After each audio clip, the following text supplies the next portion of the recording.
उस पर ब्रह्मास्त्र का प्रभाव नहीं हुआ? नहीं, हमारे गुप्तचरों का कहना है कि वो वैसे ही स्वस्थ और प्रसन्न अवस्था में है जैसे वो पूंछ में आग लगाते समय दिख रहा था।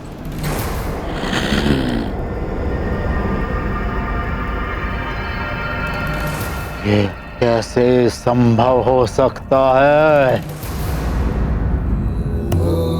ब्रह्मास्त्र के आगे इंद्र क्या, मुझे भी झुकना पड़ता है। वो जटाधारी राम भी तो ब्रह्मास्त्र के आगे विवश होकर अचेत पड़ा हुआ है। ये वानर कैसे प्रभाव मुक्त रह सकता है? यही तो घोर आश्चर्य है। तो क्या वो वानर तथा कथित परम ब्रह्म और मुझसे भी अधिक शक्तिशाली है? आपकी बात तो मैं नहीं जानता। जहां तक उन दोनों का संबंध है तो हनुमान स्वयं को श्री राम का तुच्छ दास बताता है। केवल राम, केवल राम।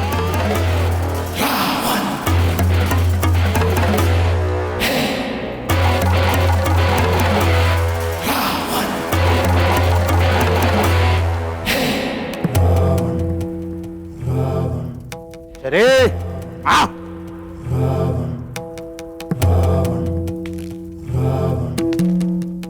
कोई मेरी शक्ति को कम करके आंकने की भूल ना करे।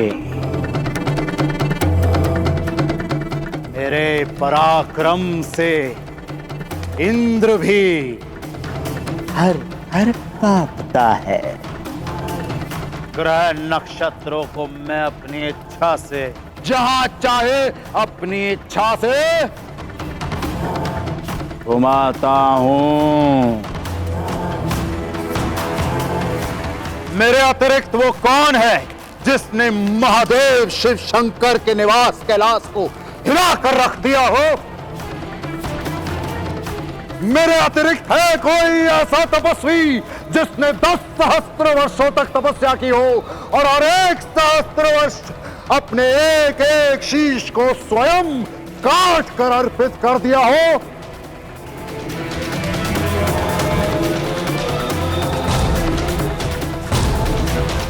यक्ष, किन्नर, नाग, गरुड़, देव, दानव, कोई मुझे नहीं मार सकता।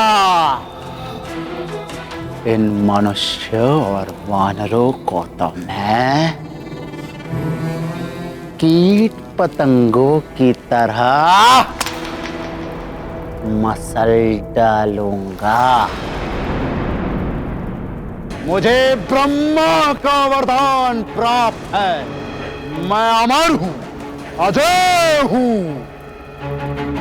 मैं बुद्धि में भी सबसे श्रेष्ठ हूं। मेरे 10 शीश इस बात का प्रमाण है। मैं बल में भी सबसे श्रेष्ठ हूं। मेरी 20 भुजाएं इस बात का प्रमाण है। इतना ही नहीं, मैं छल में भी सबसे श्रेष्ठ हूं। ना श्री, जहां बल और बुद्धि परास्त हो जाते हैं वहां मैं छल से विजय हो जाता हूं।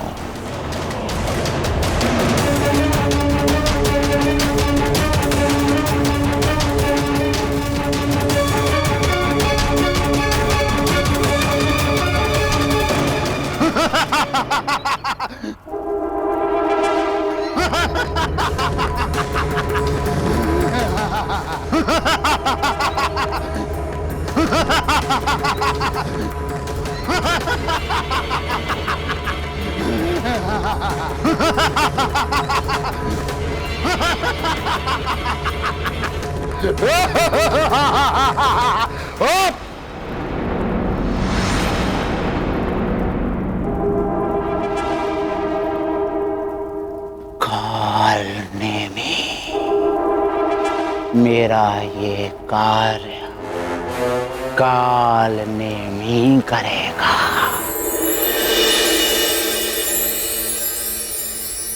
कालनेमी बड़ा ही मायावी था। अपनी माया के बल पर वो धरती, आकाश और पाताल में भी जा सकता था। उसके पास एक ऐसी सिद्धि थी जिसकी सहायता से वो मन की गति से तीनों लोकों में कहीं भी चला जाता था।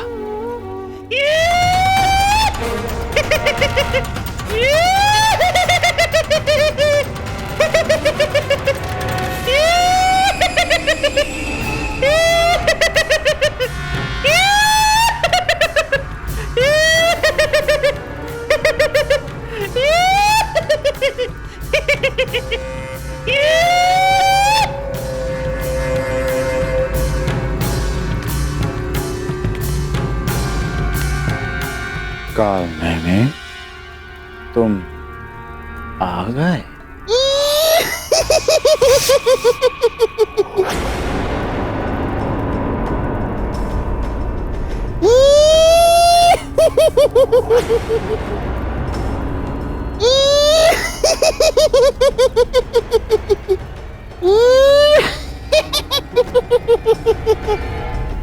यह विनोद का समय नहीं है कालनेमी।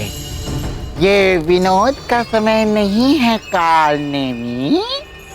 मेरे धैर्य की परीक्षा मत ले कालनेमी। कालनेमी मेरी धैर्य की परीक्षा मत ले।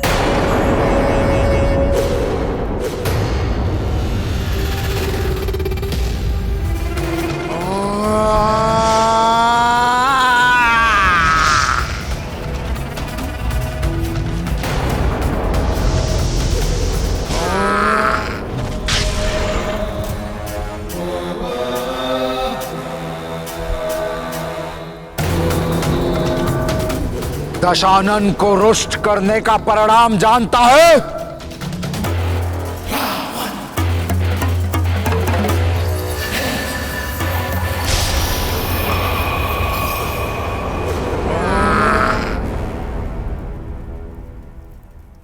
लंकेश, छल, कपट, ये तो कालनेमी के अंग रक्षक हैं लंकेश।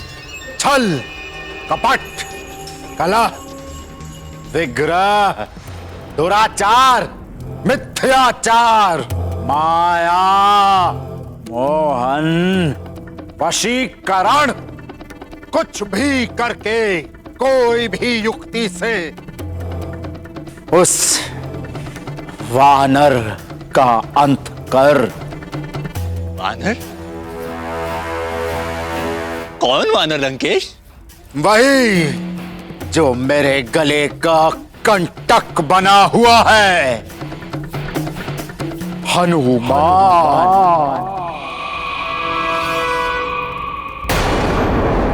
ये किसका नाम ले दिया आपने लंकेश? हनुमान तो दुर्जय है, उससे पार पाना दुस्साध्य है। अब यदि तुमने ये कार्य कर दिया और हनुमान नामक कंटक निकाल दिया तो ये दशानन का वचन है कि तुम्हें लंका सहित पृथ्वी का आधा राज्य दे दिया जाएगा।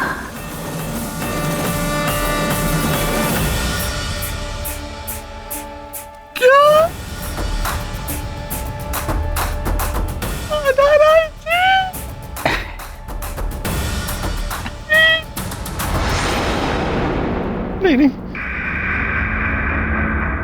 हनुमान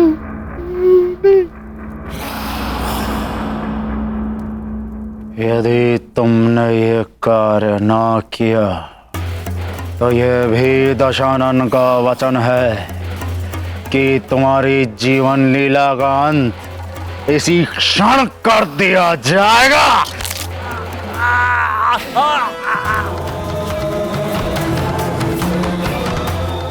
और मेरा कार्य करेगा कि नहीं? तो मैं हनुमान के प्राण भले ही न ले पाऊं, किंतु इतना अवश्य सुनिश्चित कर सकता हूं, सूर्य उदय से पहले रणभूमि में न पहुंच सके।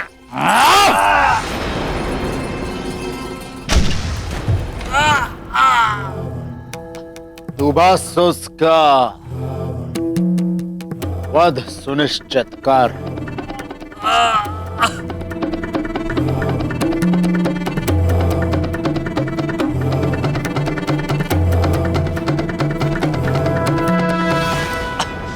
लंकेश, जो कुछ संभव हो सकता है मैं वही बता रहा हूं।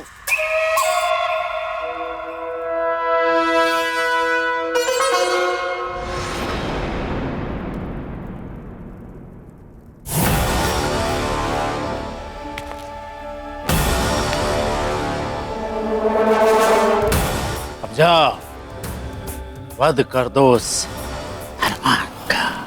आपका कार्य पूर्ण हो गया समझिए।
हनुमान, पड़े राम पर जब संकट विकट तब हनुमत किए सब जोग प्रगट।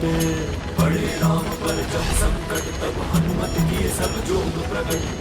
निरंतर करते राम का ध्यान चले बचाने श्री राम के प्राण। पवन वेग से गमन गगन में श्री राम नाम को तारे मन में। जाना आना संजीवनी लाना हनुमत को है काल हराना।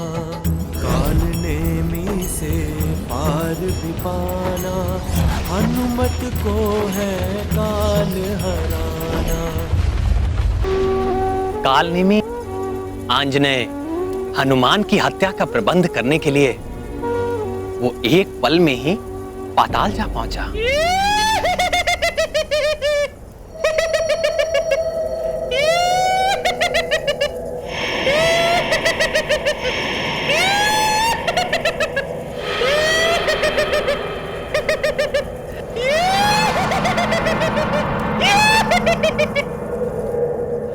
मित्र दंतकंठक, प्रकट हो मित्र।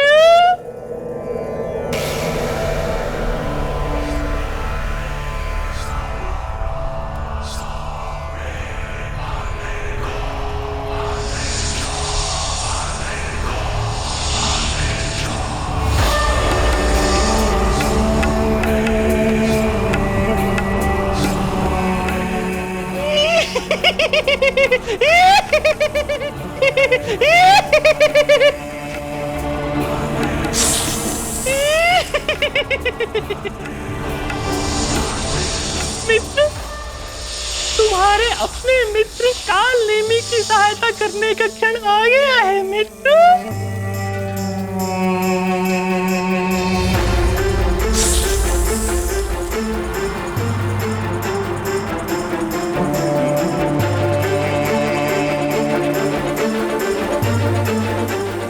अपने मित्र की कार्य सिद्धि के लिए अपना कालकूट विष प्रकट करो मित्र।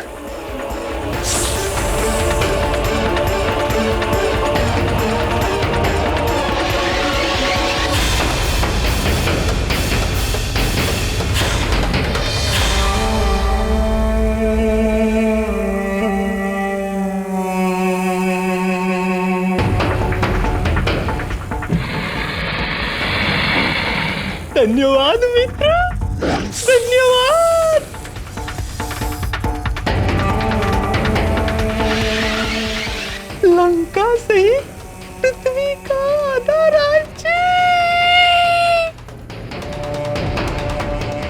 हनुमान। कालकूट विष लेने के पश्चात कालनेमी एक पल में ही द्रोण पर्वत पर जा पहुंचा और एक तपस्वी का रूप धरकर शिला पर बैठ वो पाखंडी भगवान भोलेनाथ के मंत्रों का जाप करने लगा।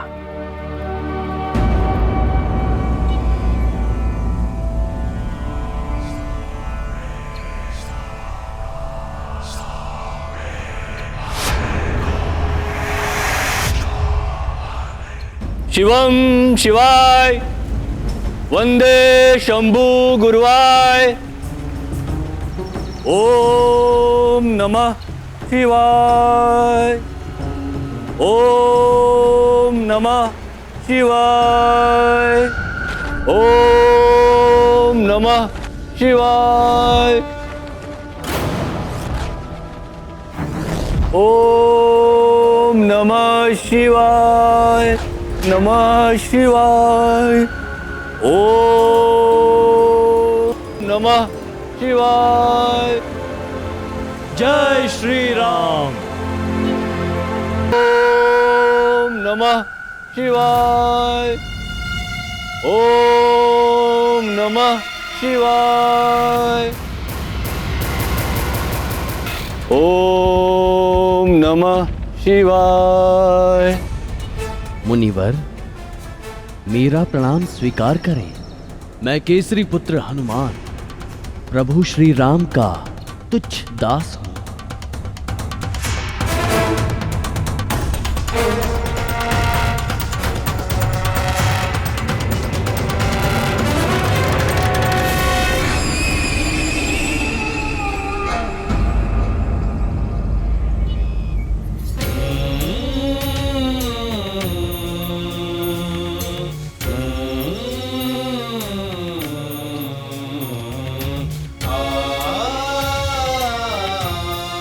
कल्याण हो। वत्स, यहाँ किस उद्देश्य से आए हो? यहाँ तो साधकों और तपस्वियों के अतिरिक्त और कोई नहीं आता।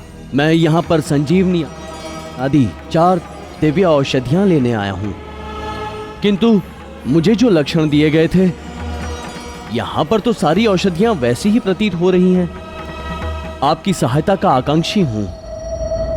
किंतु हमारी अंतर्दृष्टि कहती है कि आप बहुत दूर से आए हैं, इसलिए आपको विश्राम और जलपान की आवश्यकता है।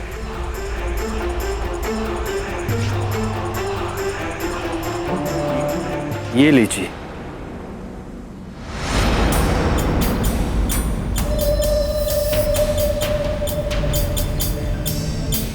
क्षमा करें मुनिवर, राम कार्य के मध्य में मुझे नहीं विश्राम। ठीक है, विश्राम नहीं करना चाहते ना करो, किंतु ये शीतल जल तो ग्रहण कर लो।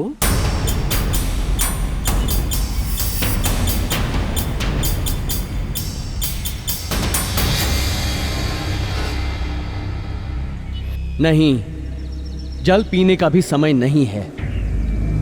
ये कोई साधारण जल नहीं है वत्स, इसे आप धन्वंतरी के अमृत कलश का एक अंश ही समझो। इसे ग्रहण करते ही आपकी देह में ऊर्जा और उत्साह का संचार हो जाएगा। नहीं मुनिवर, राम कार्य करते हुए मैं निरंतर उत्साही बना रहता हूं। मेरी आपसे प्रार्थना है कि आप औषधियों का निर्णय करने में मेरी सहायता करें।